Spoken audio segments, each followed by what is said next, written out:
Percy the Park Keeper in After the Storm by Nick Butterworth. Percy the Park Keeper couldn't sleep.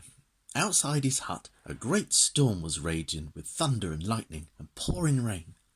Percy wasn't frightened by the thunder, and he loved to watch the lightning as it lit up the whole park. He didn't even mind the rain, but there was one thing that Percy didn't like. He didn't like the wind. It blew down fences in the park and it ripped branches off the trees. He didn't like it one bit. Oh dear, he sighed as he watched from his window. The wind tugged at the trees, making them creak and groan.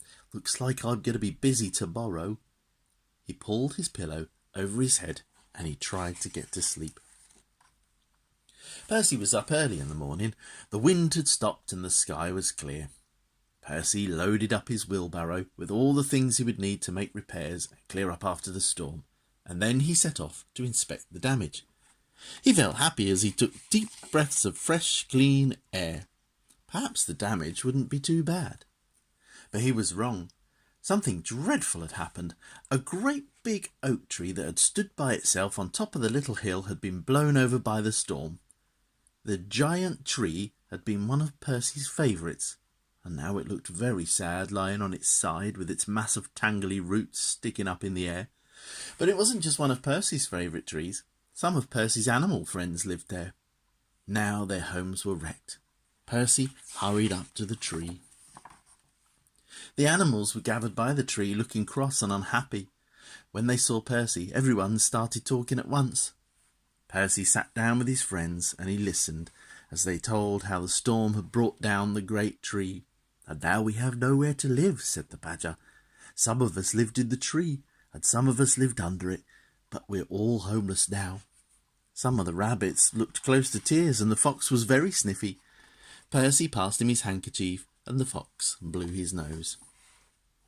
Percy stood up. "We'll just have to find you somewhere else to live," he said. "Come on, everybody, jump into my wheelbarrow." The animals felt better now that Percy was with them. Percy took them to the pinewood, but nobody wanted to live there. "Too dark," squeaked the mice. "Too gloomy," said the hedgehog. So Percy took them to the shrubbery, but nobody wanted to live in the shrubbery either. "No big trees," complained the squirrel. "No big roots," moaned the rabbit. "Never mind," said Percy. "We'll try across the stream." Percy began to push the heavy wheelbarrow across the little bridge that crossed the stream. But as he got to the middle of the bridge, two things happened. Percy stumbled, and the wheelbarrow decided what it would be like to be a boat. Splash! Suddenly Percy and his friends found themselves drifting downstream to where the stream opened out into a lake. Percy stood up and he looked around.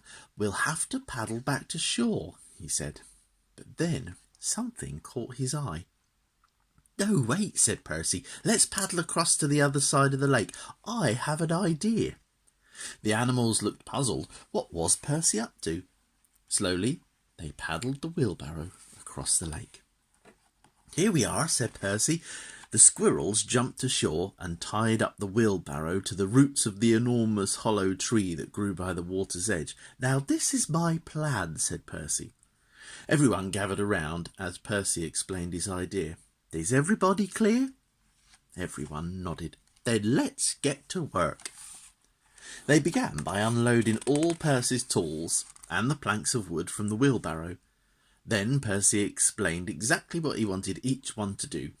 He showed the badger how to use a saw, and he showed the squirrels how to knock in nails. The fox drilled holes and the rabbit screwed in screws, and the mice were kept busy fetching and carrying for everyone else. At lunchtime, they took a short break to share some of Percy's peanut butter sandwiches, and then they got busy again. At long last their work was finished.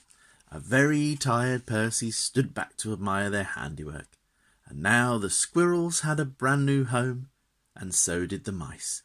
The rabbits had a new home, and so did the badger, and the fox, and the hedgehog. In fact, every one of Percy's friends had a fine new place to live. "Well done, everybody," said Percy. "This is the best treehouse I've ever seen." "What about you, Percy?" called the badger. "Aren't you going to join us?" Percy smiled. "I think I'll stick to my old hut," he said. "Besides," said Percy, taking his acorn out of his pocket, "I still have one job left to do back at the little hill."